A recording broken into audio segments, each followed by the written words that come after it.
people of Ukraine have suffered incredibly. Mr. President Zelensky, are you clear sending Ukrainian their debts for another couple of years?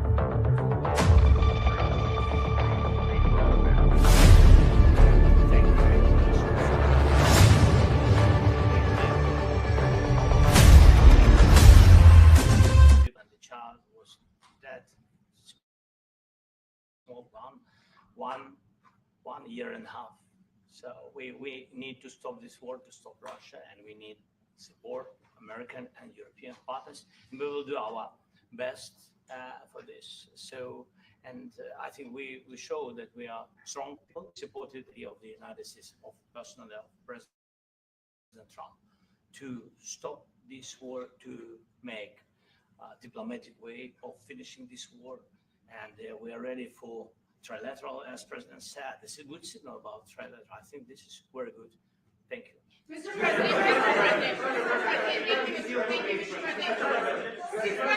if the peace deal will be achieved, are you going to be willing to send American peacekeepers to Ukraine? Well, we're going to work with Ukraine. We're going to work with everybody, and we're going to make sure that if there's peace, the peace is going to stay long term. This is very long term. We're not talking about a 2-year peace and then we end up in this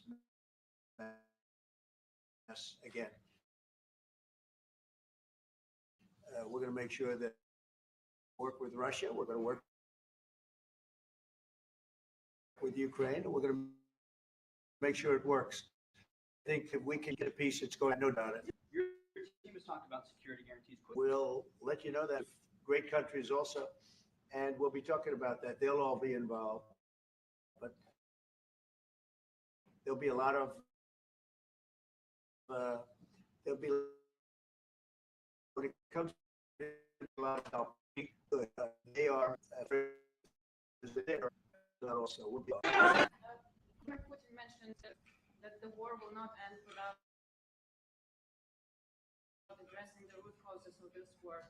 Have you had understanding what are the root causes of this war? Well, look, the war is going to end. When it ends, I can't tell you, but the war is going to end, and this gentleman wants it to end, and Vladimir Putin wants it to end. I think the whole world is tired of it, and we're going to get it ended. It was, I've done 6 wars. I've ended 6 wars, and I thought this maybe would be the easiest one, and it's not the easiest one. It's a tough one. A lot of reasons for it, and they'll be talking about it for a long time, but they'll be talking about the others. Look, India, Pakistan, we're talking about the big places. When you look at, you just take a look at some of these wars. You go to Africa and take a look at that. Rwanda and the Congo, Republic of the Congo. That's been going on for 31 years. And so we've done a total of 6, and we really have 6, not including the fact that we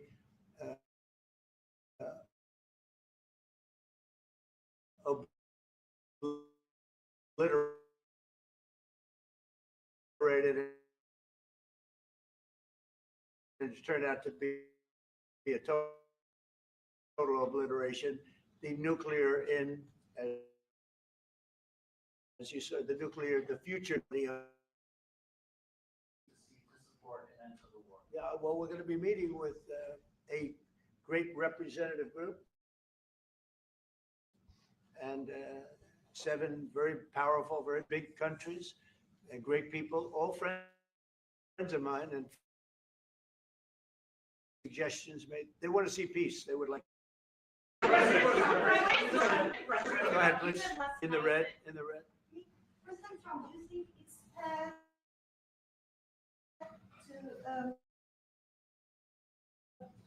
for Ukraine and for Russia to achieve? Do you think it's a fair peace for Ukraine? We're going to have a lasting peace. Just to answer the first part of your question, we're going to have a lasting peace. I hope it's going to be immediately. I hope it doesn't have to go on.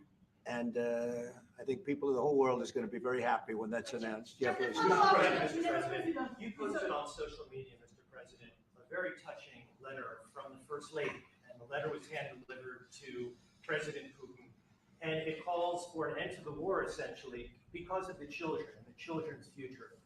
Why did the First Lady feel that letter was necessary? Was it because she believes that Mr. Putin is the aggressor in the war? Is a similar letter being hand-delivered to President Zelensky? So the First Lady felt very strongly. She's watched the same thing that you watch and that I watch. I see things that you don't get to see, and it's horrible. But when she's got a great love of children, she has a wonderful son that she loves, probably more than anybody, including me. I hate to say it, but she loves her son. She loves children, and she hates to see something like this happening. And that goes for other wars too. I mean, she sees the heartbreak, the parents, the funerals that you see on television. Always funerals. We want to see something other than funerals. No, she felt it was a beautiful letter. It was very well received by him.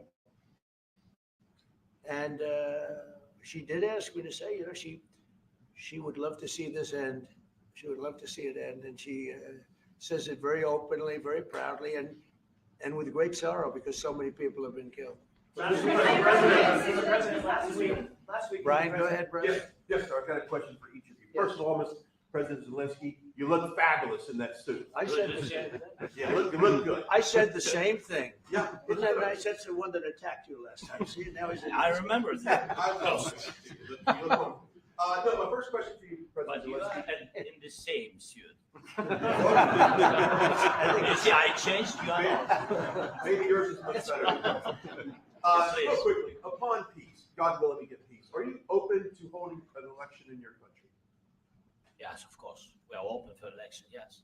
We have to do safety circumstances. And a little bit, we need to work in the parliament because during the war you can't have elections, but we can do security. We need, maybe how to say, we need a truth, yes, everywhere, in the battlefield, in the sky, and the sea, yeah, to make possible for people to do democratic, open, legal elections. So you say we're ready. during the war, you can't have elections. So let me just say 3.5 years from now. So you mean if we happen to be in a war with somebody, no more elections? Oh, that's good. I wonder what the fake. You like this Brexit is. idea? No, this is No. Speaking of news, I got a question for you. This sounds insane for me even to ask this. But do you think the American media really doesn't even want a peace deal? Because they've been so critical of you every step of the way as you lead the charge for peace. It's a phenomenon. I said that if in the settlement you got Moscow, St. Petersburg, and thousands of miles around them, they would say I made a bad deal. The level of hatred and animosity is incredible. Not with all. I mean, we have great people up here. We also have terrible people up there that I think are told what to say.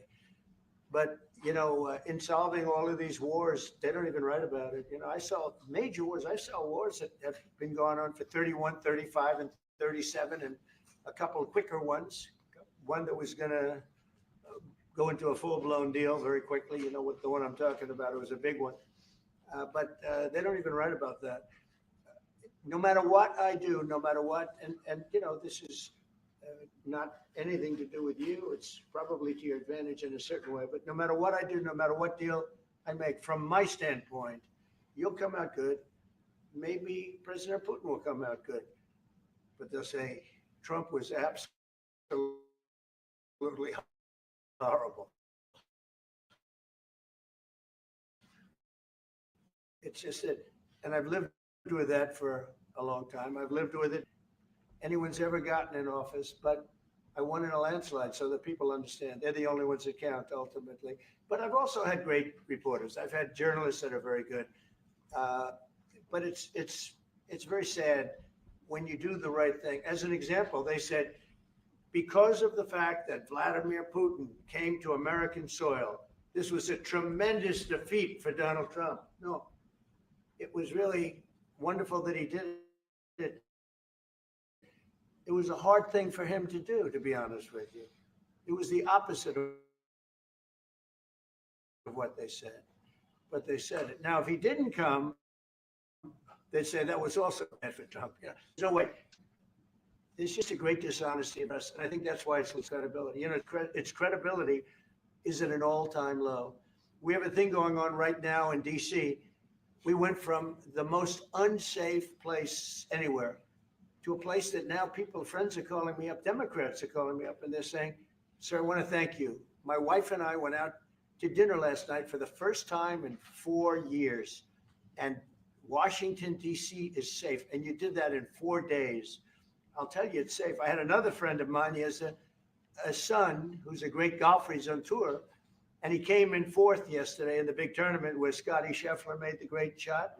And he said his son is going to dinner in Washington, D.C. tonight. I said, would you have allowed that to happen a year ago? He said, no way. No way. He said, what you've done is incredible. And I think the people realize it. But the press says, he's a dictator. He's trying to take over. No, all I want is security for our people. But people that haven't gone out to dinner in Washington, D.C. in 2 years are going out to dinner. And the restaurants the last 2 days were busier than they've been in a long time. Thank you for that. I walked around yesterday with MTG. If you can walk around with DC with MTG and not be attacked, the city is safe. Yes. Right. Thank you, Mr. President. Last week you warned of what you called severe consequences if a 30-day ceasefire were agreed to by Russia. Will there be severe consequences? Does that change because of I don't think you need a ceasefire. You know, if you look at the 6 deals that I settled this year, they were all at war. I didn't do any ceasefires. And I know that it might be good to have, but I can also understand strategically why, well, you know, one country or the other wouldn't want it. You have a ceasefire and they rebuild and rebuild and rebuild, and, you know, maybe they don't want that. But if you look at the 6 deals that we made peace and you know, long-term, long-running wars, I didn't do any ceasefires. Would I like the concept, you know, I like the concept of a ceasefire for one reason, because you'd stop killing people immediately, as opposed to in 2 weeks or 1 week or whatever it takes.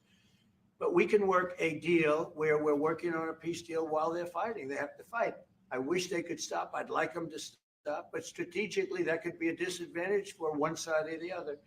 But all of these deals I made without even the mention of the words ceasefire.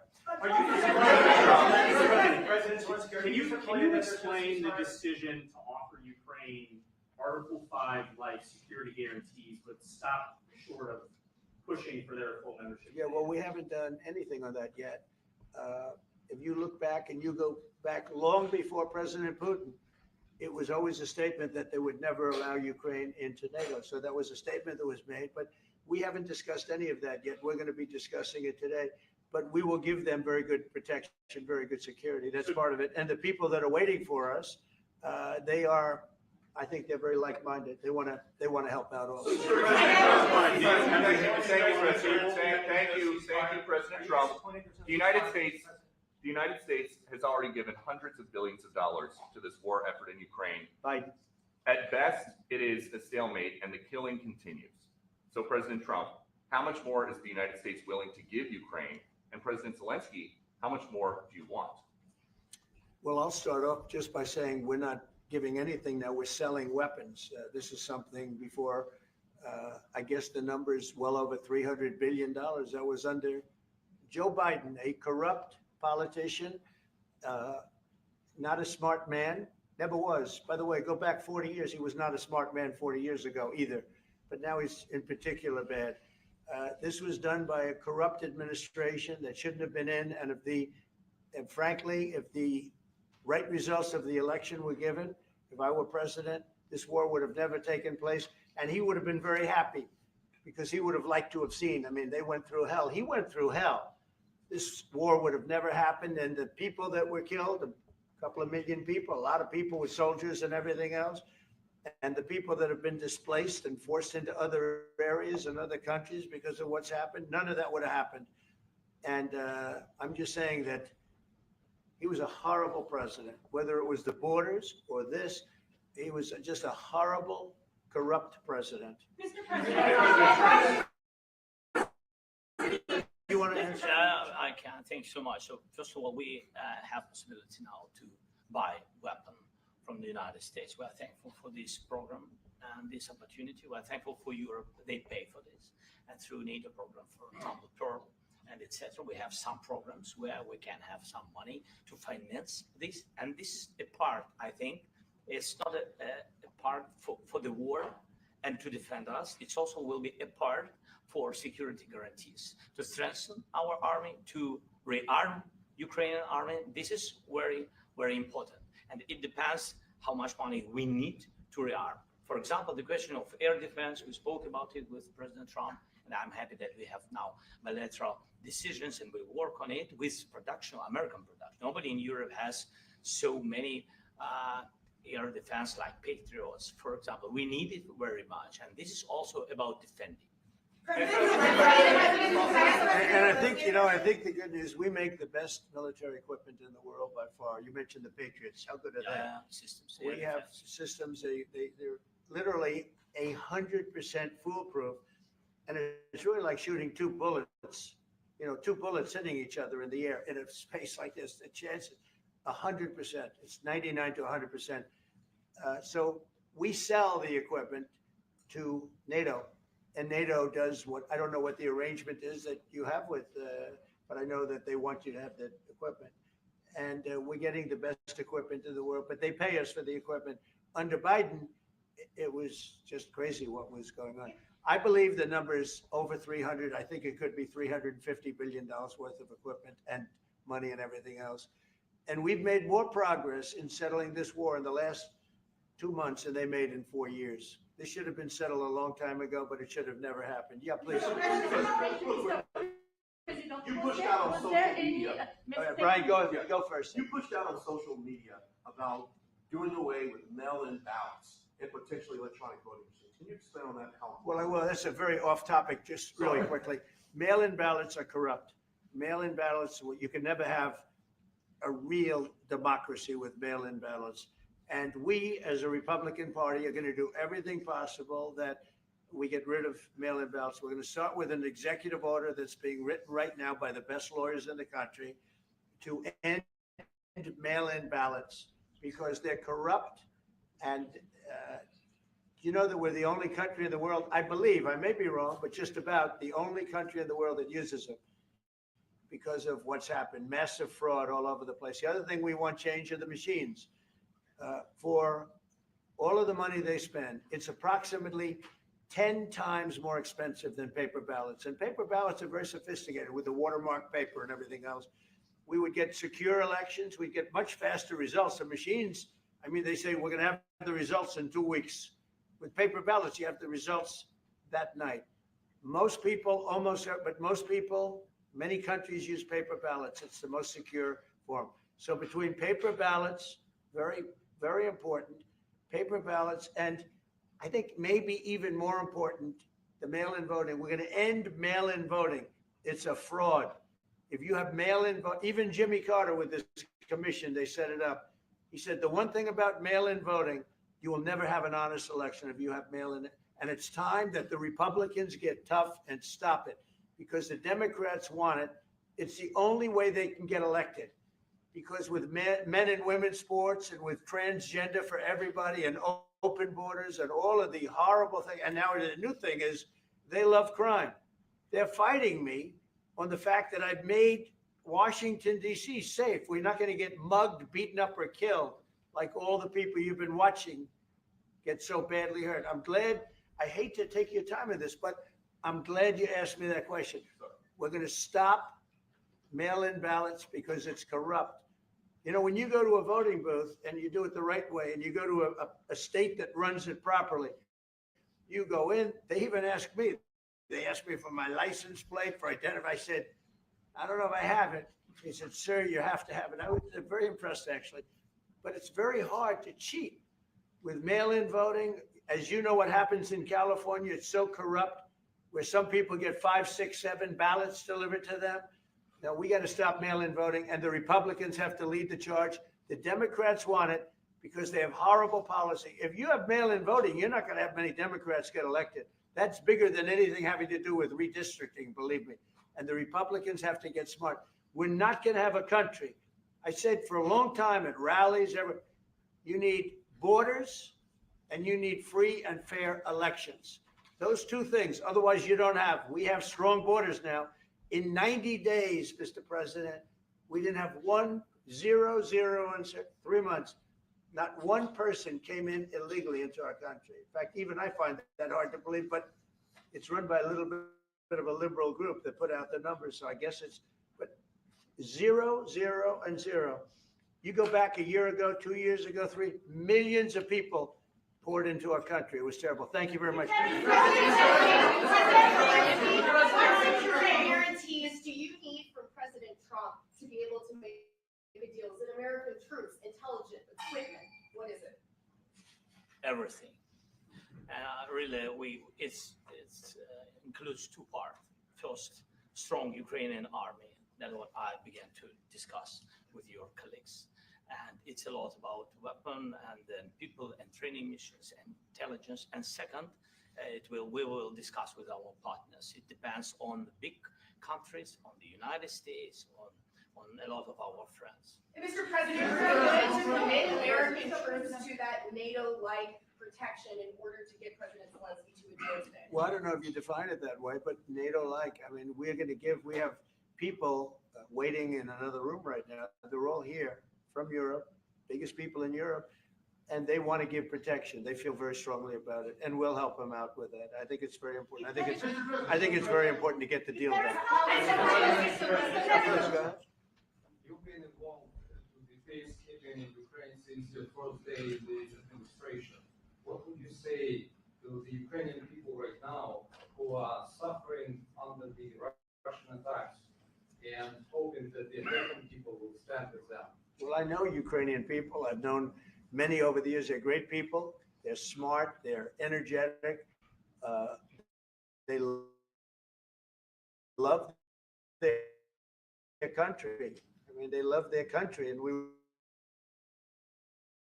want to get this war ended. That's all I can do. I love the Ukrainian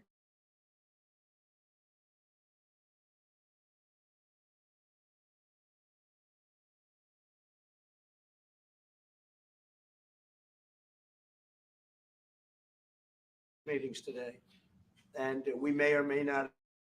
If we don't have a trilat, then the fighting continues, and if we do, we have a good chance. I think if we have a trilat, it's a good thing. But he's. Thank you very much, everybody. Thank you. Welcome to our TV network, your ultimate destination for all things exciting and essential. From mouth-watering food to the latest in fashion, health, education, music, movies, and news, plus thrilling sports and breathtaking travel. Our TV network brings it all to you. Tune in today and experience the best of every world, all in one place, rtv.network.